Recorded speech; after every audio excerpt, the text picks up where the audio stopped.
Young children in pre-K program are expelled over 3 times the rate of K through 12, and when you're talking about child care programs, it's more than 13 times the rate of K through 12. Expulsion undermines our national, state, and local investments in early childhood education. We expend a lot of money to provide early care and education programs, and the reason why is because it pays a dividend to us. They pay us back in terms of return on investment, but when we expel children who need the services the most from the program, we undercut the business model of early care and education because we've now taken out the children who are likely to give us our biggest return on investment out of the service. Ultimately, the children who need preschool programs, who need a school readiness program the most, are the children we would want to expel from a preschool program. That's who needs to be in there. That's the reason we have the programs in the first place. Boys and African American children disproportionately impacted. We need to understand this a whole lot better. I'll tell you quickly one reason why I'm very concerned about this, and it's this. A lot of people know about the Perry Preschool Project. A lot of people know about the Abecedarian Project. These are the 2 most widely cited studies that we use to talk about the importance of early care and education.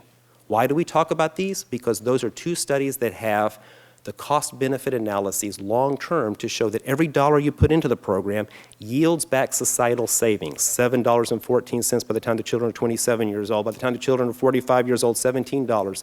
Here's something a lot of people don't know. The Perry Preschool study, 100% African American. Every one of the children. Abecedarian, 98% African American. What we're basically doing here is we're taking data that belong to African American children, using their data to create a program for all of our children, and when no one's looking, expelling those chained children who gave us the data in the first place out the back door. And we can't do that any longer. There's low-cost, scalable interventions that support teachers, such as early childhood mental health consultation that I told you about a few seconds ago.